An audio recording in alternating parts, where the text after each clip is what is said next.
నమస్తే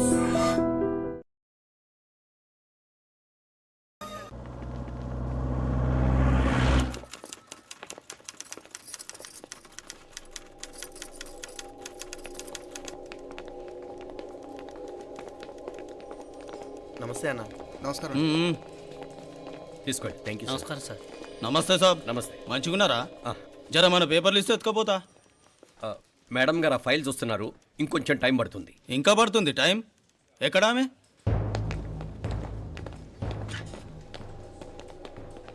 నమస్తే మేడం. జర మా పేపర్ల మీద సైన్ చేస్తే.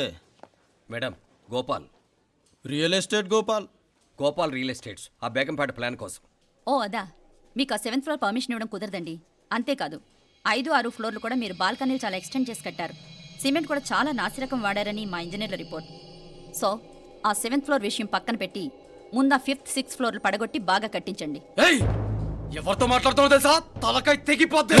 ఏంద్రా దూకుడు? మేడం గారితో అట్టానా మాట్లాడేది? అట్టానా అట్టానా అట్టానా అట్టానా అట్టానా అట్టానా అట్టానా?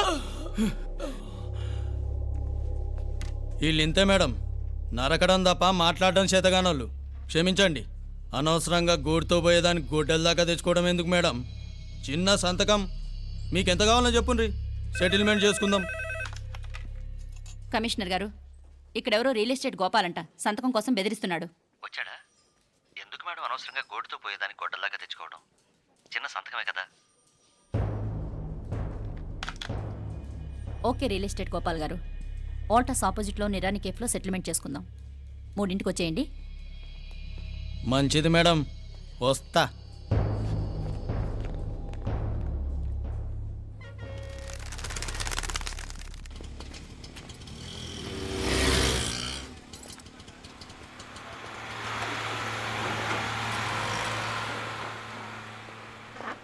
నమస్తే మేడం. నమస్తే. ఏయ్ లేండ్రా, కూర్చోండి. పర్లేదు, ఇక్కడ కూర్చుందాం. రండి మేడం, చాయ్ చెప్పమంటారా? ఇప్పుడే తాగాను. మా ఆఫీసు కూడా ఇక్కడి నుంచే వస్తుంది. ఇప్పుడు నచ్చిరు మేడం. లేకపోతే ఏంటి మేడం, ఆ గవర్నమెంట్ వాళ్ళు ఇచ్చే జీతం ఏ మూలకు మీకు? మీకు చదువుకుంటున్న బిడ్డలు, పెళ్ళిడికి వచ్చిన పిల్లలు ఉంటారు కదా. ఇదిగో తీసుకోండి మేడం, ఇందులో 50,000 ఉన్నాయి.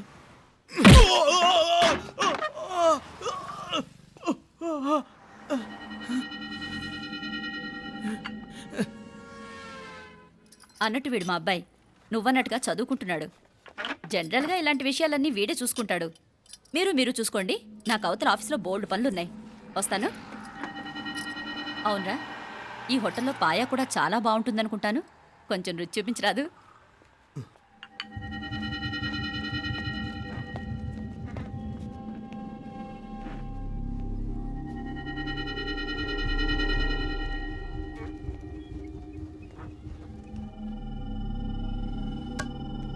అక్బర్ భాయ్, జరా రానా. ఈ రోజుకి సర్వీస్ క్లోజ్ చేసి జీ. దాంట్లో 50,000 ఉన్నాయి. డ్యామేజ్ ఖర్చులు కొంచెం లేలో బాయ్.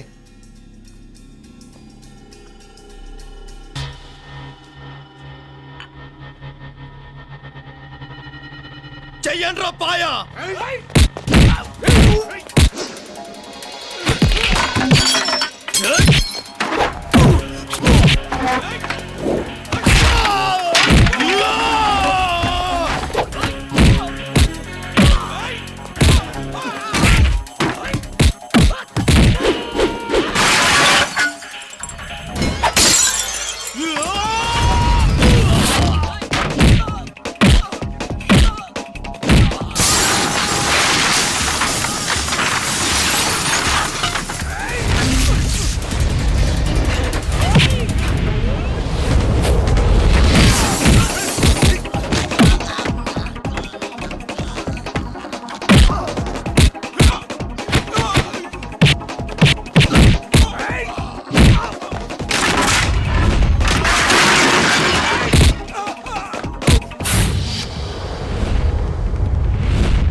ఏరా ఎలా ఉంది పాయ? మంచిగా ఉంది. ఒరేయ్, ఈ దెబ్బతో మా ఆఫీస్లో మా పరపతి బాగా పెరిగిపోయిందిరా. ప్యూన్ దగ్గర నుంచి కమిషనర్ దాకా ప్రతి ఒక్కడు నమస్కారాల మీద నమస్కారాలే. ఆ ఆఫీస్లో పనుండి బట్టి గాని నీ లైవ్ యాక్షన్ మిస్ అయ్యేవాళ్ళం కాదురా. ఈసారి ఎవరినైనా 4 పీకినప్పుడు మాకు కబురు పెట్టరా, చూడాలి. ఛే! ఎక్కడైనా కొడుకు గొడవ పెట్టుకొస్తే పేరెంట్స్ మందులేస్తారు, మీరేమో మందులేస్తున్నారు. అసలు మీరు పేరెంట్స్ అయినా? నువ్వు అసలు మా కూతురువేనా? ఈ రోజుల్లో వీళ్ళలాంటి వాడు ఇంటికి ఒకటి ఉంటే గానీ పనులు జరగవు. జరగవు. అంటే వీణ్ణకు రౌడీలా తయారు చేస్తారా? ఇది ఇంతటితో ఆగదు కదా. ఆ దెబ్బలు తిన్నాడు గమ్మునుంటాడా? రేపు ఇంకొంతమంది రౌడీలు వేసుకొస్తాడు. వేసుకొస్తే వీడు 4 నేసుకుని వెళ్తాడు. చాలకపోతే మేము తలో కర్ర పట్టుకుని జాయిన్ అవుతాం. దేవుడా, వీళ్ళ నువ్వే కాపాడాలి. ఏయ్, నీలాగా ప్రతిదీ మేము దేవుడి మీద భారం వేసేయం. మాకు చేతనైంది మేము చేస్తాం. నానా, ఈ బీసీ నాటి దాంతో ఉంటే మనం కూడా పురాణ కాలంకి వెళ్ళిపోతాం. అర్జెంటుగా దీనికి శాలిటీ చూసి బయటికి పంపించండి. ఈ ఫాస్ట్ జనరేషన్లో మనం ముందుకు పోదాం. ఒరేయ్, చిన్నాడువైన ఈ తండ్రి బాధ్యతను మా బాగా గుర్చేసావురా. ఎలాగో దీనికి ఫైనల్ ఎగ్జామినేషన్స్ కూడా అయిపోయినాయి కదా, ఓ మంచి సంబంధం చూసి చేసేస్తే సరి. అవునవును. అరే సిగ్గుపడుతుంది. ఛ! అరే మీనాక్షి పెళ్లి కూతురాయనే, మా మీనాక్షి పెళ్లి కూతురాయనే. పి పి పి డుమ్ డుమ్ డుమ్ పి పి పి డుమ్ డుమ్ డుమ్. పి పి పి డుమ్ డుమ్ డుమ్. పి. ఆగండి. ఏంటి అంతలా వచ్చావు? కాంపతీస్ ట్విస్ట్ ఏమేవో కదా. ఆ చేసేదేదో తొందరగా చేసేయండి, వీడి గొడవ తప్పుతుంది. అది గ్రీన్ సిగ్నల్ ఇచ్చేసింది. వెంటనే ఏదైనా మ్యారేజ్ బ్యూరోని కాంటాక్ట్ చేస్తే బెటర్ కదా. ఇలాంటి బ్యూరోల్ని ఇంటర్నెట్ని నమ్ముకోవడం అంత మంచిది కాదు. ఏదైనా మనాళ్ళలోనే దగ్గర సంబంధం చూస్తే మంచిది. ఇలాంటి మంచి చెడ్డలు చూడటానికి మా అక్కయ్య ఉంటే ఎంత బాగుండేది. ఏ పోయిందా? ఏంట్రా మాటలో? లేకపోతే ఏంటి నాన్న, ఈ మధ్య మీ అక్క ఉత్తరం ముక్కన రాసావా? కనీసం ఆవిడ ఎలా ఉందో కనుక్కున్నావా? లేదురా, ఆ మధ్యన వాళ్ళ ఊర్లో కరువు వచ్చిందన్నట్టుగా గుర్తు. ఆ ముక్క కనీసం తనైనా రాసింది కాదు. అవును కమలా, అక్కయ్య దగ్గర నుంచి ఆకృతం ఎప్పుడు వచ్చింది? దానిలో కొత్త అడ్రస్ ఉందేమో చూడు.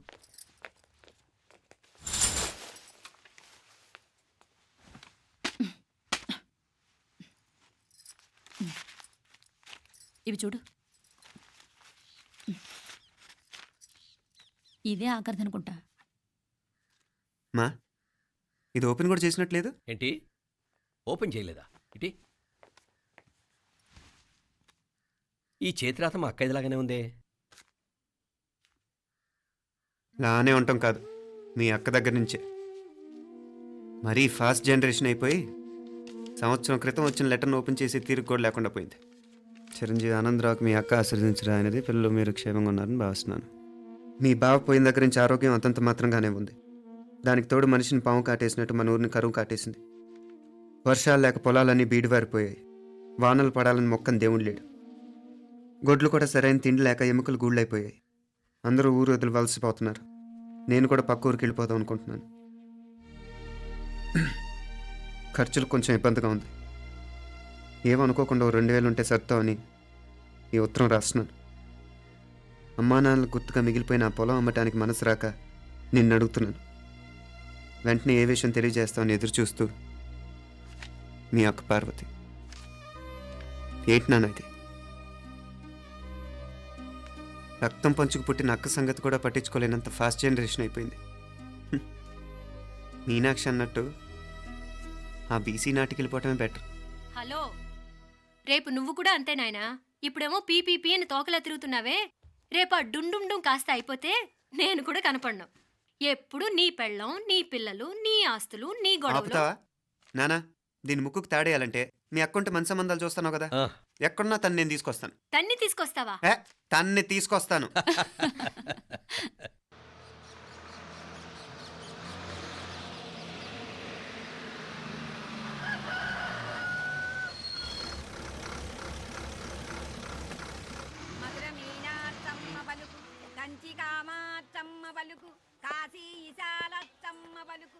బాబు, ఇక్కడ కావూరి పార్వతమ్మ గారి ఇల్లు ఆ సందులో రామాలయం పక్కనుందండి.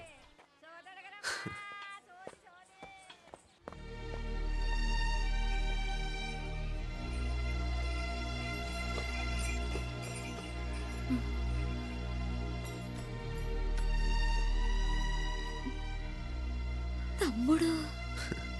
నేను ఈ తమ్ముడిని కాదత్తా, నీ తమ్ముడు కొడుకుని. అదేలేరా, నిన్ను చూస్తే మా తమ్ముడు తలొప్పుకొచ్చాడు.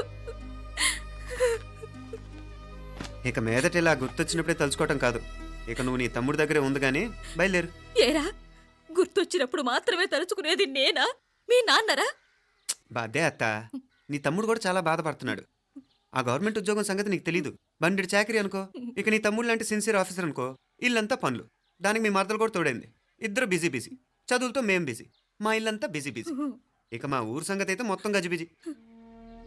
ఎవరెంత బిజీ అయినా తోబుట్టుల మధ్యన బిజీ అనే మాట రాకూడదని నేను వచ్చాను. నా మంచి అత్తే కదూ, మనసులో ఏం పెట్టుకోకుండా బయలుదేరు.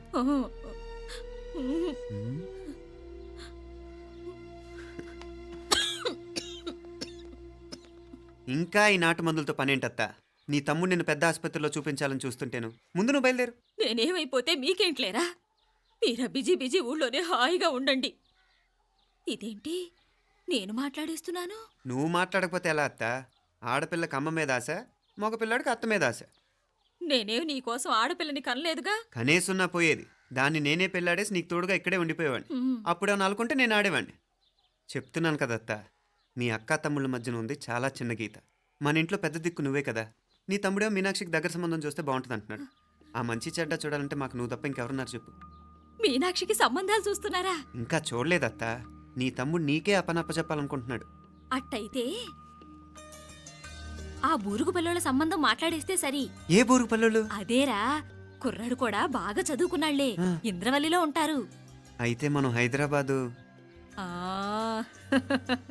నా తమ్ముడి కూతురు పెళ్లి నేను కాక మరెవర్రా చేసేది? నేను బండి కట్టించుకుంటారా? కొంచెం ఆగరా, ఏదైనా తిని వెళదు. తర్వాత తింటానత్తా. నువ్వు ముందు రెడీ రెడీ అవు.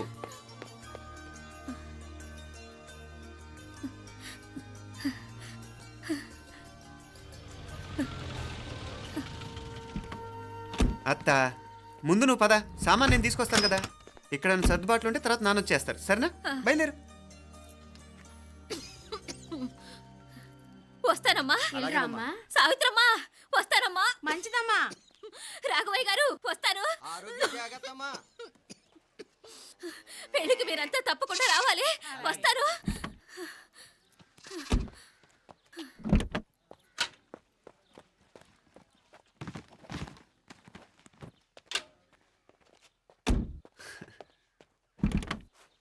జరుగత్తా, జరుగు.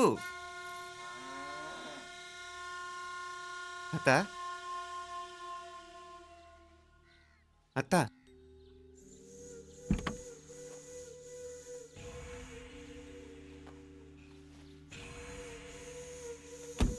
ఏమైంది పార్వతమ్మా? పార్వతమ్మా, పార్వతమ్మా! అయ్యో, ఎంత ఘోరం జరిగిపోయింది. ఉన్నట్టుండి పడిపోయింది. ఏమైందమ్మా? అరే కొండయ్య, పార్వతమ్మ చచ్చిపోయిందిరా. అయ్యో, ఎంత పని జరిగింది? ఇన్ని రోజులు తమ్ముడు తమ్ముడు అని కలవరించింది. ఆ తమ్ముడు రమ్మని పిలిచినప్పుడే ఆ దేవుడు కూడా పిలుపునిచ్చాడు. పాపం.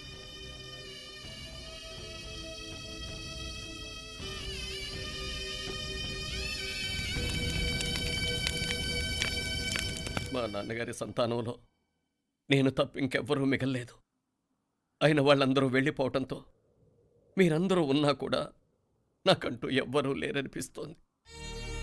మీ అక్కయ్య కళ్ళల్లో కూడా ఇదే చూశాను నాన్న.